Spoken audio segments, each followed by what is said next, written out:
Kim and I first met roughly 7 years ago and quickly formed a close friendship. Both of us were raised in the Midwest, where our devout Christian beliefs placed God above all else, even family. Our Sundays were filled with church visits and hopeful discussions about our future plans. I pursued a successful career as an engineer with promising prospects, while Kim thrived in her role selling accounting software for a prominent technology firm based in Atlanta.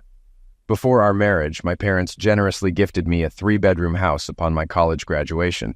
With their wealth, they aimed to share their success while still alive, unlike many who wait until after pass away. Mom and Dad found joy in giving during their lifetime. Kim and I exchanged vows a little over 5 years ago, and since then, we've been on an endless honeymoon. Our lovemaking life was vibrant, with passionate encounters at least 4 nights a week. We were viewed as soulmates, much to the amusement of our friends who were envious of our closeness. Our joy multiplied when we welcomed 2 beautiful blonde twin girls into our lives. After their arrival, our focus shifted entirely to raising them in a nurturing and loving environment. Our lifestyle might be deemed dull by some. We typically dined at home most evenings, reserving Friday and Saturday nights for outings and Sundays for church. Unlike peers our age, we weren't drawn to socializing or keeping up with fashion trends. Kim opted for conservative attire both at work and home, reserving our lovemaking moments exclusively for our bedroom built on trust and transparency, forming a sturdy foundation for our marriage. Kim, naturally affectionate, expressed her love through tender gestures of touch, kisses, and hugs, all of which I adored. We relished in sharing our emotions and cherished each other deeply. While raising twins presented its challenges, I cherished every moment spent with them. Though the twins posed some stress for Kim, I gladly supported her through any difficulties. Our partnership was built on effective communication, ensuring we dealt with issues promptly. Life with Kim and our twin girls was going smoothly. However, a week before the annual exhibition, Kim received notice that she had to participate due to others falling ill with the virus. Despite her attempts to decline, she had no choice but to comply due to the urgency of the situation. She expressed her regret, saying she was sorry to leave us for 3 days and that she had tried to avoid it by contacting her boss. She mentioned how much she hated being away from us. I reassured her that we would manage fine without her for a few days and that we would miss her dearly. I helped her pack and accompanied her to the limo arranged by the company for her airport journey. Our marriage had always been solid, built on trust and transparency. There had never been any indication of her behaving in a way that wasn't loving or faithful. We shared everything openly and worked together as a team, especially when it came to our children. On the second night of the exhibition, I received a text from Greg, a colleague and friend who was at a cybersecurity event in Atlanta. He mentioned Kim being at the exhibition and asked if I was supposed to be at the security conference. He seemed curious about the trade show Kim was attending, and I confirmed it was in Atlanta, but wasn't sure of the exact name.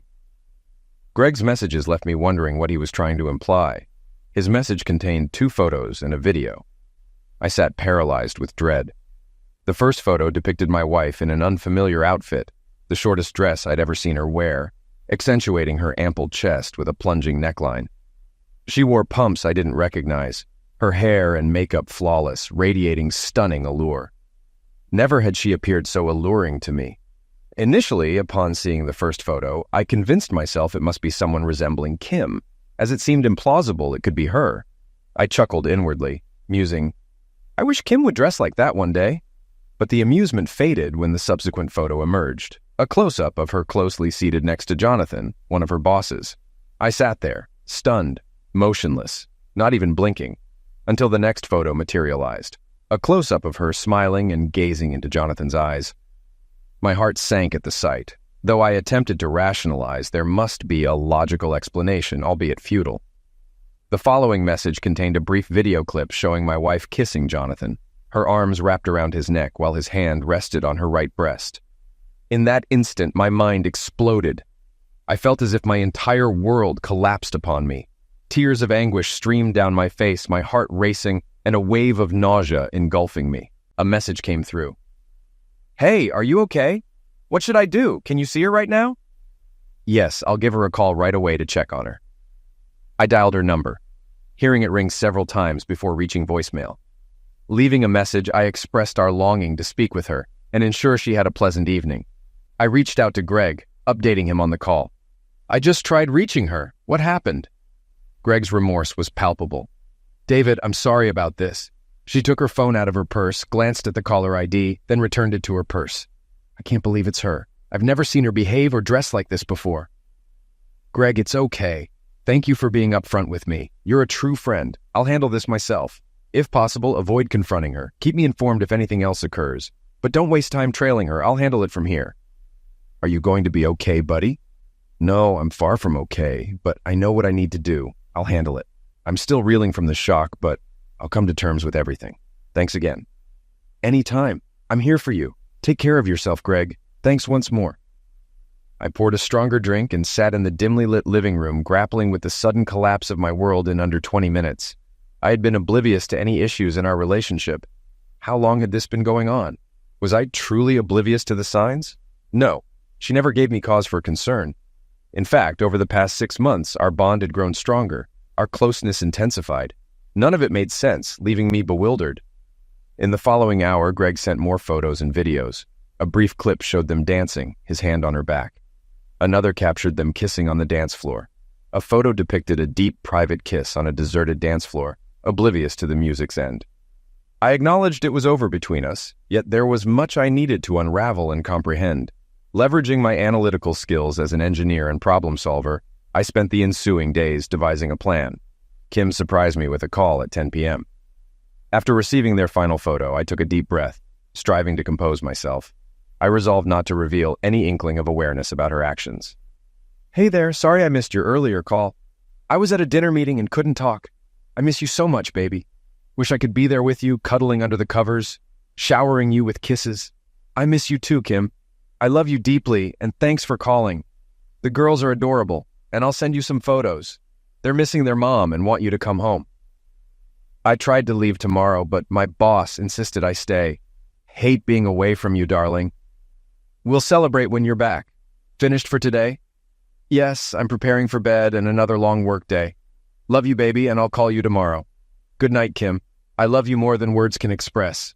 And with that, I hung up, tears welling up again. What I said was genuine. I loved her more than anything and hoped this was just a terrible dream. Past midnight, I lay in bed unable to sleep. I wondered if she was truly in her hotel room and what she was up to. My question was answered by another message from Greg. It was a photo of Kim and Jonathan on a lobby sofa, sharing a kiss. His hand was beneath her short skirt, her arms wrapped around his neck. They resembled a couple in love, publicly displaying their affection. And one last thing, buddy. I'm done for today, but looks like she's busy. Let me know if you want me to stop. I can easily put an end to this. It's tough to face right now, but thanks for the photos. No need. Let her go. It's her wrongdoing, not yours. Stay out of it. Thanks again. I cried myself to sleep, knowing that the love of my life had betrayed me. Eventually, exhaustion and the comfort of our marriage vows and our daughter's sleep eased the pain and tears until I woke up the next morning. Kim sent me several affectionate messages adorned with hearts, kisses, and emojis. She professed her love, expressing how much she missed both me and the girls. She even hinted at a passionate night ahead upon her return. When she came back, she showered me with sweetness and affection, behaving as though nothing had transpired. I began to wonder if perhaps she suffered from dissociative disorder or had been unknowingly medicated. Despite my search for explanations, I realized I needed to confront the reality and prepare for her imminent return home. Our frequent conversations seemed normal, with Kim expressing her longing to reunite with us.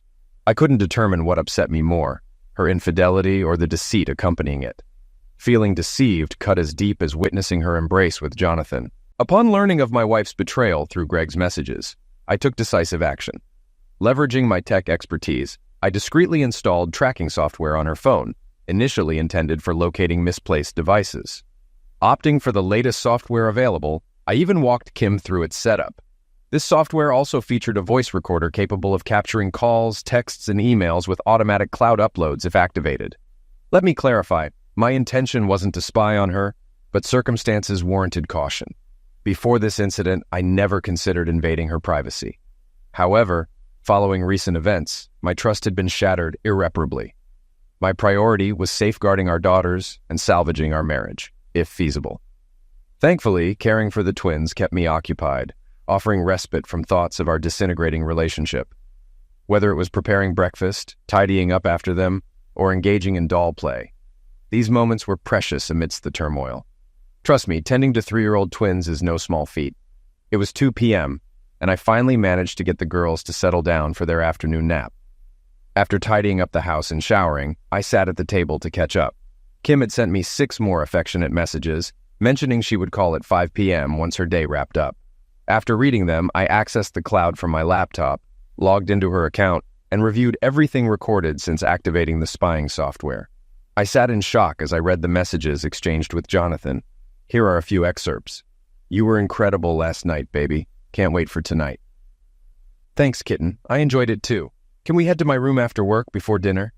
"Certainly, but I need to call my husband first. I should be ready by 5:15. "Does your husband suspect anything?" "Of course not. He thinks I love him, and I'll keep it that way. We've kept it a secret for over 6 months, and he's clueless. Don't worry." My anger became overwhelming, prompting me to stop reading. "Kitty! Did he call her kitten? That's my term for her during closeness. Did she give him that too? Was I truly that oblivious? What kind of fool was I?" I dropped my laptop on a chair and screamed, grabbing a lamp from the table and hurling it forcefully into the wall, shattering it into pieces. The rage I had managed to control now consumed me. As I was about to break another lamp, I heard the girls crying. Their cries snapped me back to reality, and I regained control. I rushed into the bedroom, holding both girls in my arms until they calmed down. After cleaning up the glass from my outburst, I let them play in the living room while I sat with another strong drink, reflecting on my actions. In my view, the marriage was beyond repair, and it was time to take action. I lacked the strength to listen to their conversations or review any more files, so I allowed them to accumulate in the cloud. I decided to play along with Kim, just as she had deceived me. My immediate plan was to act like a loving husband while strategizing my next steps. I intended to contact a divorce lawyer, hire a private investigator, and find a way to secure custody of the girls. Their well-being was my top priority, and the only thing that truly mattered to me. "Hey, sweetheart, how are the girls holding up? They're missing their mommy." "Oh my goodness, they're on my mind all day, every day. And of course, you too. I can't wait to wrap my arms around you. When I get back, I'm going to give you the warmest kiss you've ever had." I played along, saying, "Oh, darling, I think of you constantly, longing to embrace my loving, beautiful wife. Soon, my love, we'll be reunited." Somehow I kept it together, and our call lasted precisely 15 minutes. At 5:15, she bid farewell, saying, "I love you, David. I have to go catch the bus back to the hotel. I'll message you later. I love you." Another effortlessly delivered lie. She had quite the talent for it. "I love you too, sweetheart. More than you can imagine." The pain of her deception has now transformed into contempt, anger, and a desire for revenge. I was determined to expose her lies and hold her accountable. I had loved her wholeheartedly, making this betrayal all the more difficult to bear. I greeted her at the airport, and she embraced and kissed me just as she had promised. Either she was an exceptional actress, or she genuinely cared for me deeply. Was her involvement with Jonathan merely physical? Her behavior continued to baffle me. She spent an hour with the girls, relishing their company. That night, she was exceptionally affectionate in bed, repeatedly expressing how much she missed me and the girls, and lamenting her prolonged absence. She spoke of wanting nothing more than to be with me, holding each other in bed.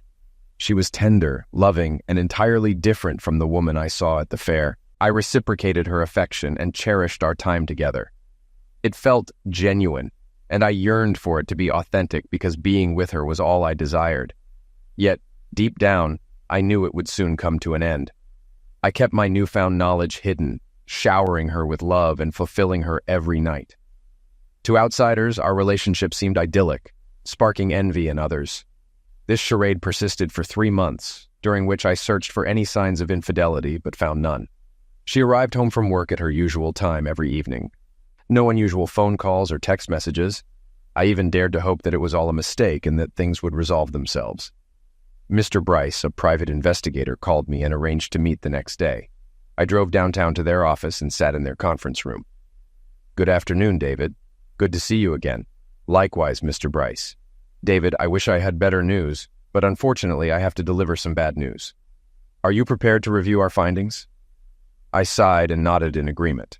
While I hoped for the best, deep down, I knew what was happening between Kim and Jonathan. Mr. Bryce placed a thick leather 3-ring binder in front of me. It contained sections labeled text messages, voice transcripts, video calls, phone call transcripts, and photos. Mr. Bryce, before we delve into this, I'm perplexed because I've been closely monitoring her activities and schedule for the past 3 months, and nothing seemed out of the ordinary. She's been the ideal wife and partner, and none of this makes sense. Let me guide you through this and see if anything becomes clearer. I refrained from accessing cloud files because I couldn't bear the thought of reading the texts, hoping for a positive outcome. Unfortunately, that hope was dashed. There were over 75 pages of text messages, 25 pages of emails, and 75 pages of time-stamped photos showing them entering and exiting hotel rooms together. Additionally, there were over 82 video calls and 50 pages of phone conversations. Kim and Jonathan had been visiting a motel at least 4 times a week for the past 3 months, spending an average of 2 hours together during each visit. It appears that for the past month there have been 2 men meeting your wife 4 times a week. Do you recognize this man? Oh my God, is this Jason Sinclair? Is he the CEO of her company? Are you saying she's involved with 2 men, one of whom is the CEO? I'm sorry to have to tell you this, but based on the evidence from text messages, phone calls, and videos, it's evident that he's engaged in a carnal relationship with your wife. The video call labeled balcony actually captured them in a lovemaking moment, with him behind her as she leaned over the railing. They seemed unaware they were being recorded. Our high-definition video captured close-ups of their faces, and the audio was also recorded. He played the video on the 80-inch screen. There was Kim, my wife, leaning over the railing with her CEO standing behind her. I felt sick to my stomach. I had to step out of the room for a few minutes to compose myself. I returned to the conference room, urging them to continue, as I was now eager to see what my wife had been up to. The video labeled Balcony 2 shows your wife with both Jason and Jonathan simultaneously. I regret having to show you all this, but since they were in public, you can use these videos if you decide to proceed with your divorce and custody battle. I sat there, mouth agape, still finding it difficult to believe it could be Kim. I prayed fervently that it was all just a colossal mistake. David, we've looked into Jonathan Wilkes and Jason Sinclair. Jonathan has been married for 10 years with 4 young children. Mr. Sinclair has also been married for 25 years with 3 grown children. Text messages reveal that Jonathan introduced Jason into their activities after your wife expressed interest in a triangle of love. It's quite grim, so I'll leave you to review it when you're ready. Here's the folder and a USB drive containing all the files and videos. Your lawyer will likely need both. When I met with my lawyer, she was astonished at the wealth of evidence we had gathered and couldn't believe there were no prior signs of infidelity. At home, Kim continued to play the role of a devoted wife and mother, behaving as if everything was normal. The lawyer outlined various legal avenues based on the evidence I provided but needed time to explore our options fully, scheduling another appointment for the following week. I instructed her to begin filing the divorce papers as soon as possible. Leaving her office, I felt a pit in my stomach. I knew it was over before these meetings, but watching those videos extinguished any hope of reconciliation. I was still baffled. Who was this woman? Later that evening, after putting the girls to bed, we watched an old movie I found on Netflix called Unfaithful. I heard it was a good film. Let's give it a shot, I suggested, hitting play. Given the film's theme of infidelity, I had prepared for the conversation in advance. During the movie, I casually mentioned a female intern at my office who had been showing interest in me for months. Can you imagine me with another woman? I chuckled. Kim eyed me suspiciously. Really? Who? If I catch you even thinking about being with her, I'm leaving. Got it? You're mine and no one else's, she asserted sternly. Despite my attempts to keep the mood light, she was dead serious. She made it abundantly clear that she wouldn't tolerate any deceit. It was astounding how indignant she was about it, considering her own actions. It was driving me mad. David, why didn't you tell me about her sooner? What's her name? Kim? Relax. She's just an intern, a young, flirtatious girl. I've completely ignored her. What about you, Kim? You're the most beautiful girl in your office. Do you mean to tell me no one ever flirts with you? Of course not. They all know I'm married and would never cheat on you. So, in our entire marriage, you never entertained the thought of being with another guy or did anything like that? Not even a friendly kiss? Have you ever cheated on me, baby? Her anger flared. Are you kidding me? Did you seriously just ask me that? I constantly express my love for you. I'm always faithful to you, and I couldn't imagine being with another man. You're being ridiculous. I can't believe you'd even think that. I apologized, agreeing with her, and resumed watching the movie. I chuckled to myself, thinking she could have been an actress with how convincing she was. No wonder she excelled at her job. Once things settled down, she leaned against my shoulder again, and I knew it was time. I grabbed my phone, opened the messaging app, and selected a photo of Kim and Jonathan kissing on the dance floor, his hand on her behind. I was studying the photo when she noticed my distraction. "What are you doing, David? Why aren't you watching the movie?" "Because what I'm looking at is more real." "What do you mean?" I muted the movie and displayed the photo to her. She froze, attempting to speak, but failing. I kept my gaze on the photo. "Quite the passionate kiss you're giving Jonathan. Allow me to explain. Where did you get this? You were dining with your buddy, Greg Stanton, who spotted you with that guy in the restaurant. He texted me to confirm if it was you or if he was mistaken. Turns out it was indeed you, and he sent me this. Also, gotta say, you look stunning in that dress. I've never seen you in something so revealing. Were you trying to impress your boyfriend?" "Oh, you have an explanation?" "I'm all ears," I remarked, placing the phone back on my lap. "Baby, we only had one dance, and he was intoxicated. After the song ended, he grabbed me and kissed me. What you don't see is that right afterward, I slapped him and caused a scene. I would never allow that to happen. I actually bought this dress for a business dinner, but didn't realize how revealing it was until now. I'm so sorry." "I understand. It happens." "And that was the only incident?" I sensed her wavering confidence and reassured her. "Yes, baby. And he won't try it again." The movie resumed, and I reclined quietly, knowing Kim was uneasy. After a few minutes, I retrieved my phone and began playing a video of them sitting on the couch, with hand under her skirt. She shot me a frightened look. "What are you watching now?" "Remember that night when you called, saying you had a long day and were getting ready for bed?" "Yes," she whispered. "It's interesting. I received another text from Greg, 2 hours after your call, and this time it was a video. Do you want to see?" I asked, hitting play, revealing her and Jonathan kissing, while his hands roamed her lovemaking areas that should have been mine alone. "I'm eager to hear a new explanation," I remarked, smiling. My anger had dissipated, replaced by contempt and amusement at her response. "Oh, David, I'm so sorry." After we hung up, Jonathan called saying we needed to discuss an issue with a client we were meeting in the morning. He asked me to meet him in the lobby to prepare. I barely recall this video because I had a few drinks and got a bit drunk. You know how I get when I'm intoxicated. I understand the video looks damning, but nothing happened beyond that. I distinctly recall going to my room, telling him to stop, reminding him I was happily married and leaving. Nothing transpired. You have to trust me. "That's part of the issue, kitten," I said, emphasizing the nickname. I noticed her reaction when I said that and continued. "The problem is, I've always believed you, yet in the last 20 minutes, you've lied to me twice. Can you understand my perspective? I'm here alone, and the woman I love is kissing her boss in 2 photos dressed in the most revealing outfit I've ever seen her wear. How do you think I feel, baby?" "David, I love you. This happened 3 months ago. Why didn't you confront me earlier? Honestly, I wanted to see if you'd come clean on your own. I wanted assurance that my wife was as truthful and transparent as we've always been with each other. But now I see where we stand. Are there any other lies? Are you involved with him? Do you love him now?" I was toying with her, relishing her confusion and performance. She began sobbing, repeatedly professing her love for me. "Kim, please refrain from telling me how much you love me. I know you love me and I still love you, but that doesn't change the reality of these photos. I need answers. Are there other deceptions?" I added, discreetly hitting the record button on the phone. "David, hear me out. Nothing beyond a kiss happened. I admit I kissed him, as you saw, but that was the extent of it. Each time I told him to stop. I'm not sure what Greg saw or told you, but you have to trust me." "All right, stop crying, baby. I trust you. However, I'm puzzled by your attire. You never dress like that for me, nor do you style your hair and makeup that way. Was it for him? You haven't answered my question. Do you have feelings for him? Are you considering leaving me?" "Kim, please. I need the truth." The tears resumed. "No, David. My love is only for you. I never want to lose you. Nothing happened. And I'm not sure why I dressed like that. It's unlike me. Perhaps it was because other women were dressed similarly, and I wanted to look as good. I'm not certain. I felt a bit insecure."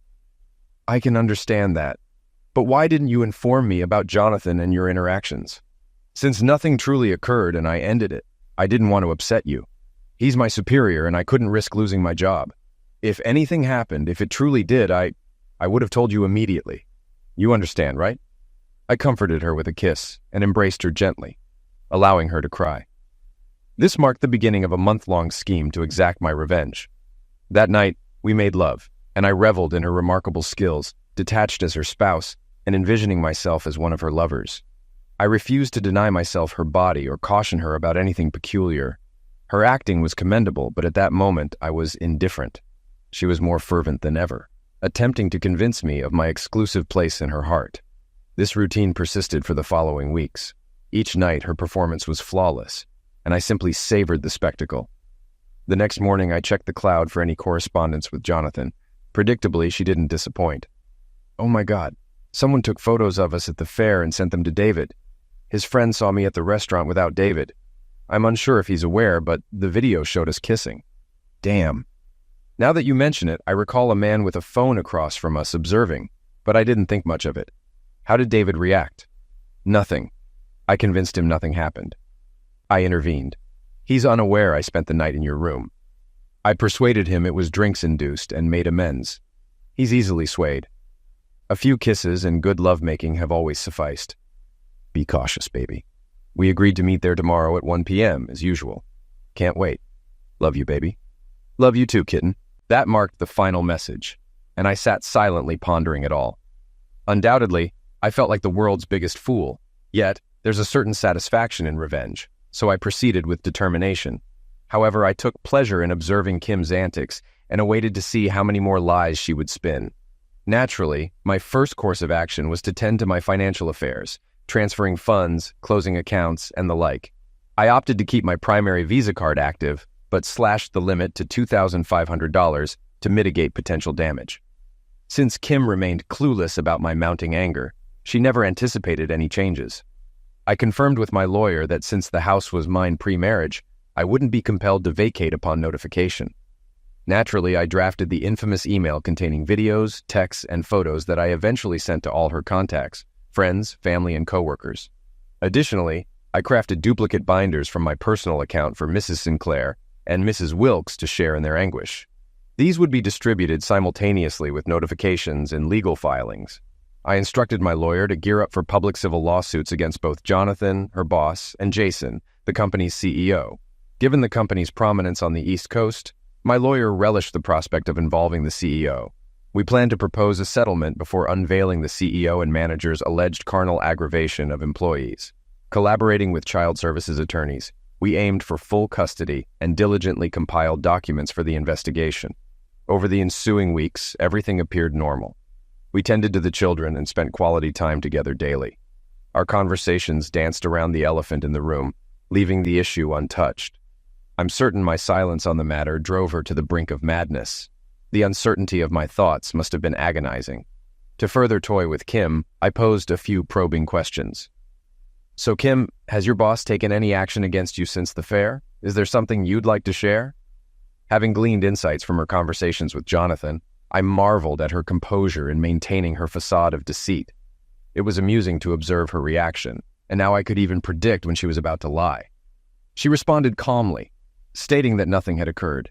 It felt odd because both of us were acting as if nothing had transpired, which was true.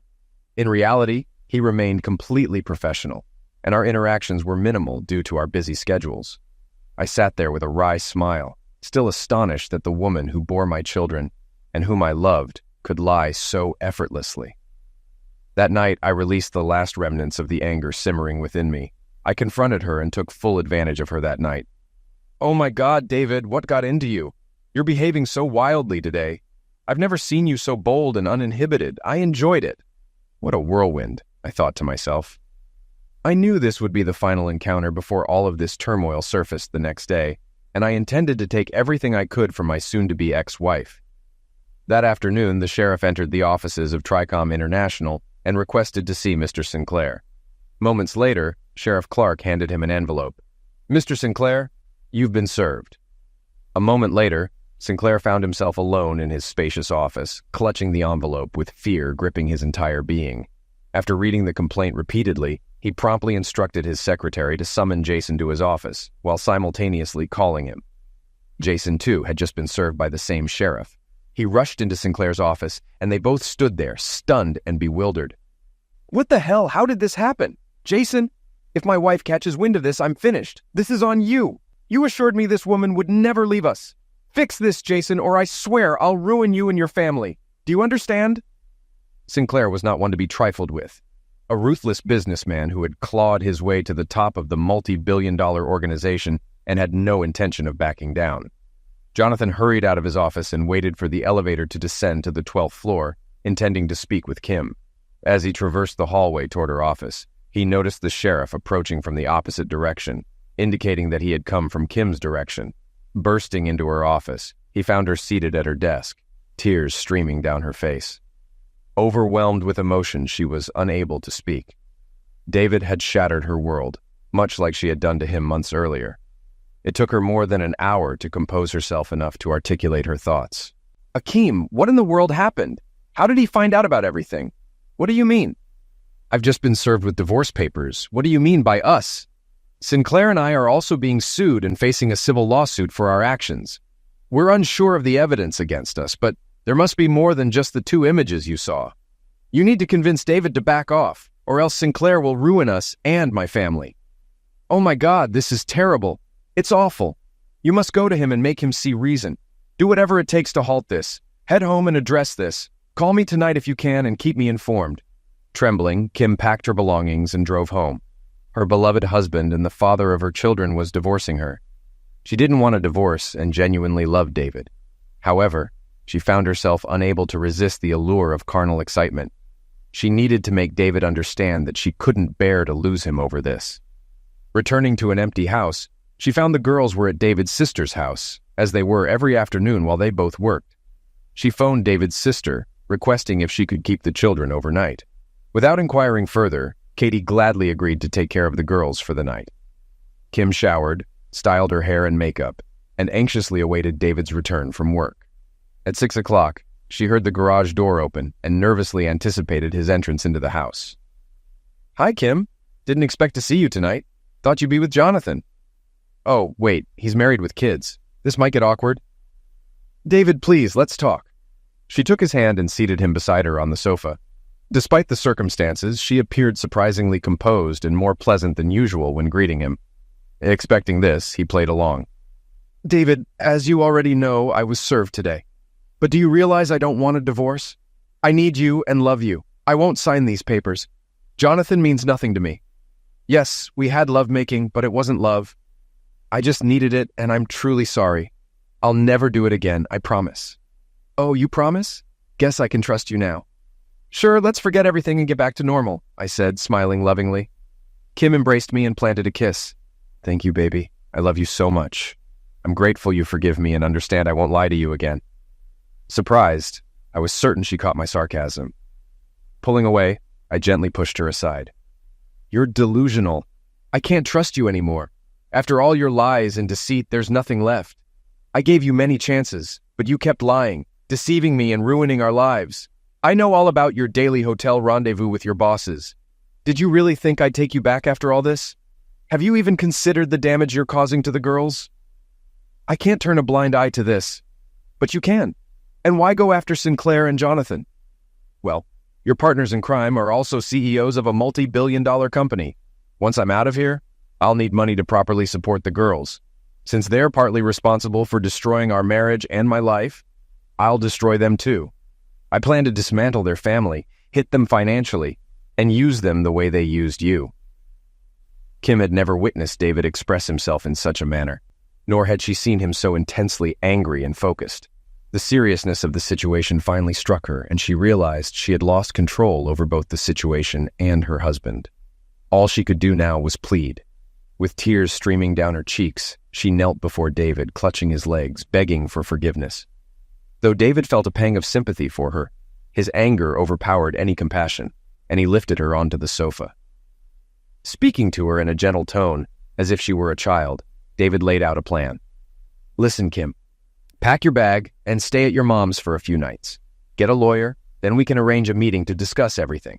In the meantime, a word to the wise. I suggest you stay away from Jason and Jonathan. Things are about to get messy. Later that evening at her mom's, she explained that she and David had a disagreement, and she needed to stay with her for a while. At 11 p.m., she called Jonathan on his cell. Jonathan quickly looped in Jason on a three-way call. "Jason, are you here? Kim, are you there?" Yes, we are here," Sinclair initiated the conversation.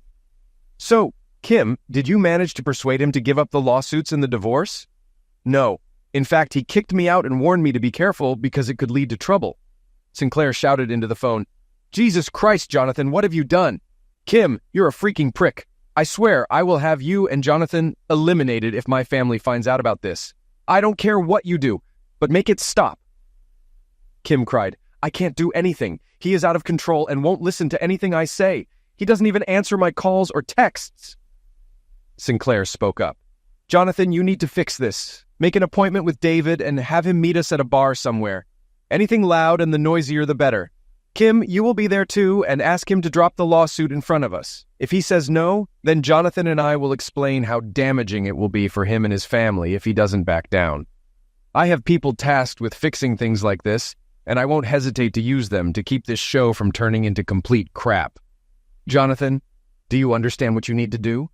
"Yes, Mr. Sinclair." "Kim, you know what you have to do, right?" "Yes, Mr. Sinclair. Do it and make it happen tomorrow afternoon. We don't have time to waste." Sinclair disappeared. Kim and Jonathan hung up after a few minutes, considering the situation. That night, upon hearing the call, David wasn't surprised by their desperation and devised his own plan. As expected, Jonathan called the next morning to arrange a settlement meeting. They agreed to meet at 6 p.m. in a courtyard.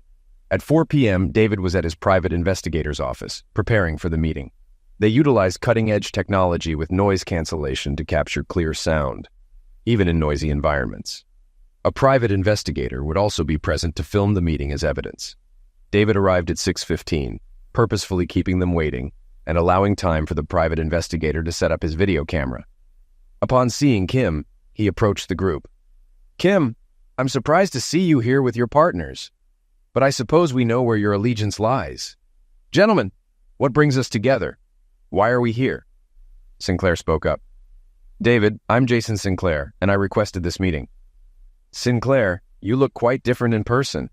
These videos don't capture your essence. Can't say it's a pleasure to meet you." "Indeed, that's precisely why we're here. This is Jonathan Wilkes." "Jonathan, the man who slept with my wife and wrecked my marriage." "Can't say it's a pleasure to meet any of you." Sinclair interjected, "I understand your anger. If I were in your shoes, I'm not sure how I'd react. But we need to discuss something. Follow me." "What's on your mind?" asked David. "We want you to drop the lawsuits against me, Jonathan, and the company." "Funny, that's all." "Oh no, sorry, can't do that. Someone has to pay for taking away the most important thing in my life," David stated, looking at Kim. "The only woman I've ever loved, and the mother of my children." Kim began to cry, realizing the magnitude of the damage she had caused. "What will it take for you to end this and take Kim back?" "Name your price." "Firstly, no amount of money could ever make me take her back. She betrayed my love, trust, and our children's lives for a fling with you two. It's out of the question. I'll drop the civil and corporate cases under two conditions. Firstly, I want $5 million compensation. Secondly, I want to meet both your wives, and Kim must fully admit her actions. If you agree to these conditions, I'll end the legal proceedings." "Go to hell, David. I'll offer you $100,000, and you'll sign an agreement to keep quiet about this forever," Sinclair whispered. "I won't let my family suffer. If they find out, David, I'll end you. Kim told us your daily routine. Making you vanish would be easy. Let's try again." David was surprised, but smiled and took a sip of his drink. "Well, I'll reduce the amount to $4 million, but your families must know what you did." Sinclair was stunned. "David, you're sealing your fate. Think it over. Drop the charges and take Kim back. It was just a fling. We can resolve this." David grabbed his phone and sent 2 text messages. Then he accessed his email and dispatched the prearranged email containing all the videos and images. Texts had now been distributed to all of Kim's friends, family, and colleagues. The 2 messages he sent were to the couriers stationed outside Jason and Jonathan's residences, awaiting his directives. The instructions were simple: deliver the package. Within moments, Mrs. Sinclair and Mrs. Wilkes possessed duplicate 3-ring binders containing comprehensive evidence of their husband's affair, including photos, videos, messages, phone logs, and other incriminating evidence. Sinclair, growing increasingly irate due to David's apparent indifference, erupted in anger. "What the hell, David? I'm speaking to you. What's your response? Are you dropping the charges?" To which David retorted, "My answer to you, Jason, Jonathan, and my wife is go to hell." Just then, the phones of both Jason and Jonathan began to ring. It was their wives on the line. Sinclair's face reddened, shooting David a glare of fury. Jonathan, visibly shaken, even teared up. Kim, bewildered, questioned David about the commotion. His response was cryptic. "Check your email in a few minutes, and I believe you'll understand." After ending the call with his wife, Sinclair pointed an accusatory finger at David. "You're dead, David. I'll slit your throat and watch you die like a dog." With that threat, he stormed out of the bar. Jonathan, confronting David, uttered a plaintive, "Why?